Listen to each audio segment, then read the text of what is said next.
Here, homesteading the desert. I forget what day it is. It's probably somewhere around the 27th or so. I will make sure I get the date correct on the title of this, but right now I'm going to show you a few things that I got done today. I know I haven't posted anything in a while, but I've been real busy.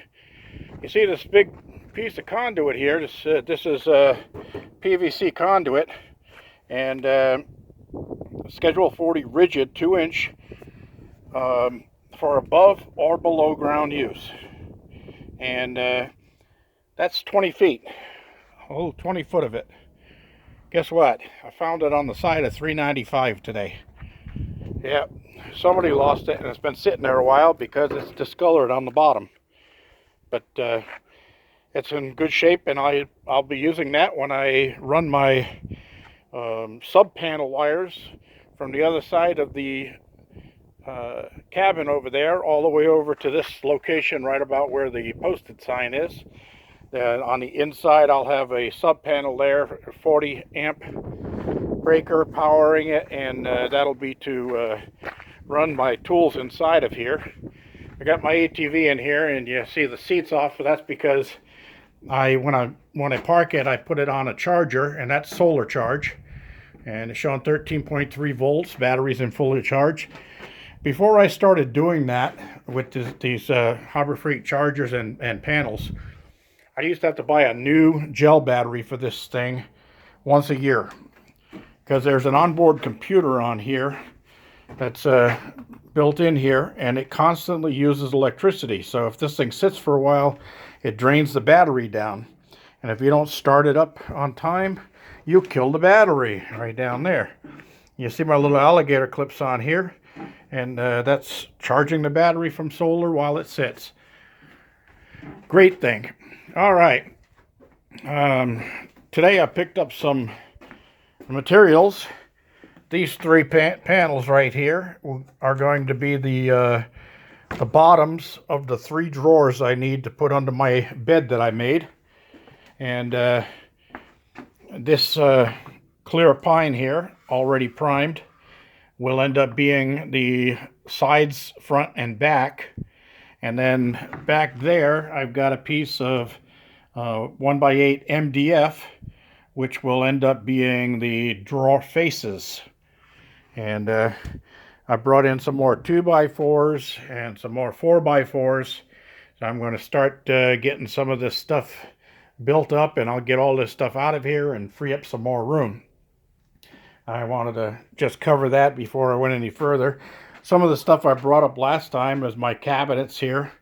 And then those will get mounted on the wall. And then I've got my bender here that I brought up.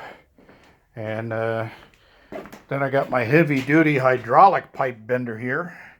Fits a whole bunch of different size pieces there. And that lays down on its side, and you can bend some pretty hefty pipe with it with that 12-ton jack on there. Then I got my little sander there, my belted face sander. It's only a little cheapo model, but it sure does the job. And I also brought up, that's my mechanical Tony. It's a 3-legged unit that stands up and clamps stuff so you can, it holds it while you're cutting, things like that. I brought up a fresh tank of propane. Got my spray painter up here, and I got my router table and all my router bits there. And I got these last trip. They were on sale. They were closeout at Home Depot. You're supposed to open these things up there, and they make a little round thing that you put down around the roots of your plants, and it's supposed to keep gophers from getting to the roots. Well, that ain't going to work. They'll just go over the top of it and go down anyway into the soil anyway. But what I'm going to do with these is my wooden stakes there are going to support these about 1 inch off the ground. I'll have a hole cut out in the center here, and then I'll cut it across this way so that I can get it around the base of a tree. And this will be about 1 inch off the ground and tied into my solar electric fence. And I'll have one of those around every one of my trees, so then those little suckers try to eat up my fruit and my greens and chew up my bark. When they try to get close to the tree, they're going to get jolted and they're going to make a run for it. My feeding the coyotes might be working because I haven't seen hide nor hair of any ground squirrels, and I've also not seen any new ground squirrel holes anywhere. And I pruned all my trees back so that they've got their springtime prune ready to go, and I gave them the water that they needed. We'll move on down. Oh yeah, there's my big break. You saw that on my trailer. And I just got this lean-to rack here for metal and stuff like that from a friend of mine. And that's going to be installed and put into use. And I know some of you already have seen my homemade rack here that I made for this van. This is a 3-point connection. There's 1, 2, and 3. So when you step on this thing, it doesn't rock. It's solid as can be. And it's got the wires and the lights on it. It plugs in just like a trailer, but no wheels on the bottom. And this is 46 inches across and the whole width of the van. So I can carry pretty good loads on that thing, and it works out real nice for me. I just wanted to show that to the new people. And speaking of new people, I've got a lot of new subscribers recently. I want to say hello to you all, welcome aboard, and I hope you enjoy my videos. All right, the other thing I had to do today was, you see the ladder up against the motorhome over there. Well, the winds had torn up the little crank open vent. It's a 14 by 14 roof vent over there. And there were some pretty good sized holes in the top of the plastic of it. And just in case any rains come, I didn't want water getting inside the motorhome and ruining things. So I went up and I made an aluminum replacement cover that I formed around the fiberglass one. And then tied it down and taped it into place so it's weather tight. And hopefully, if we don't get any 80-mile-an-hour winds, that'll hold through until the springtime when I can get some work done. You'll also notice that my front tire is flat again, so that's going to have to come off.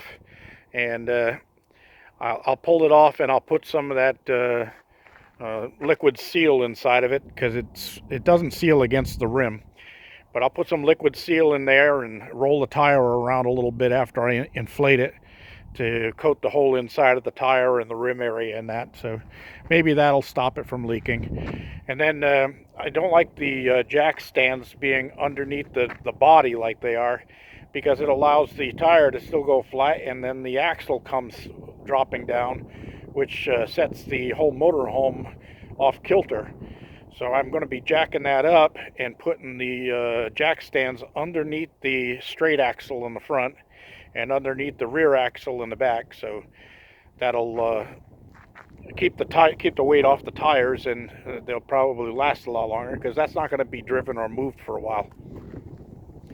All right. Yeah, let's move on inside here. And I brought up another item with me, because I treat the water here in my water tank with propane. With well, bleach.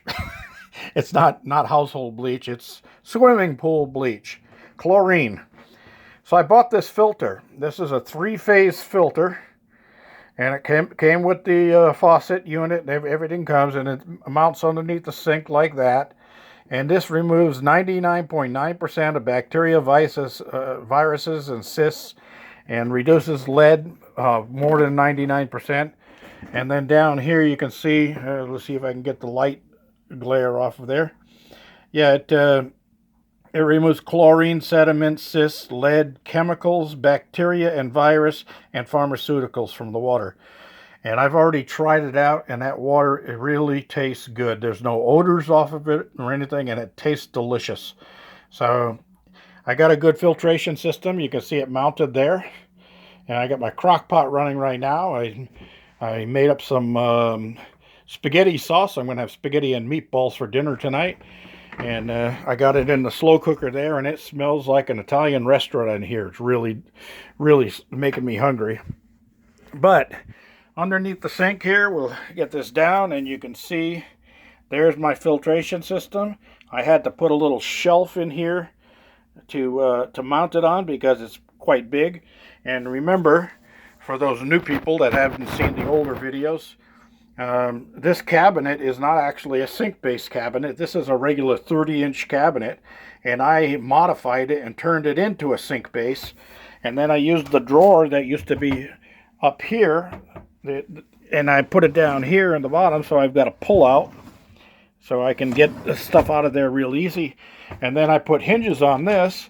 I made up a little spring catch on the side here so that it catches on the side there, and I put these 3 little plastic shower caddies on the inside, and I put screws on them so that they'll hang there. And I got some little hooks here to hang some keys if I need to.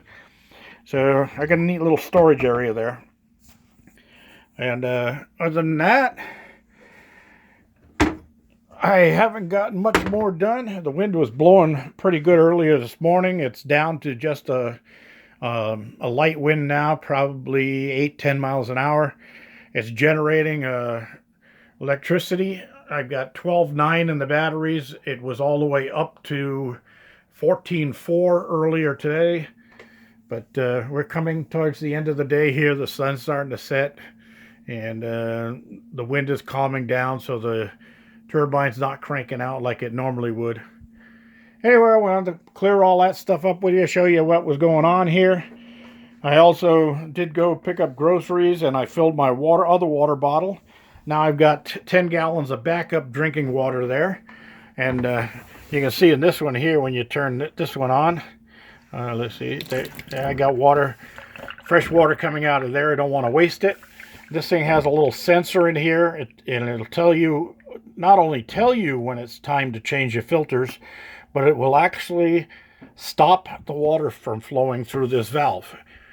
So once the filters have reached a contaminated point, you can't keep taking water through it and end up killing yourself or hurting yourself or making yourself sick with contaminated water getting past the filters because they're already filled in.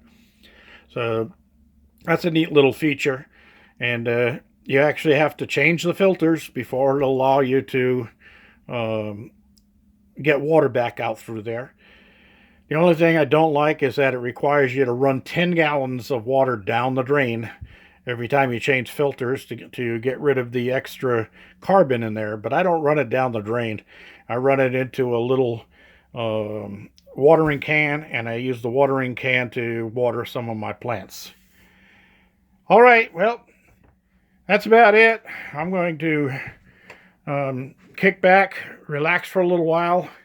I got my pot of salted water ready to heat up on the stove right there, so I can make some angel hair pasta to go with my spaghetti and meatballs. And you see what's going on in there. That's, oh man, that smells really good, especially with that extra basil. I love basil. G-Bear signing off from another episode of Homesteading the Desert.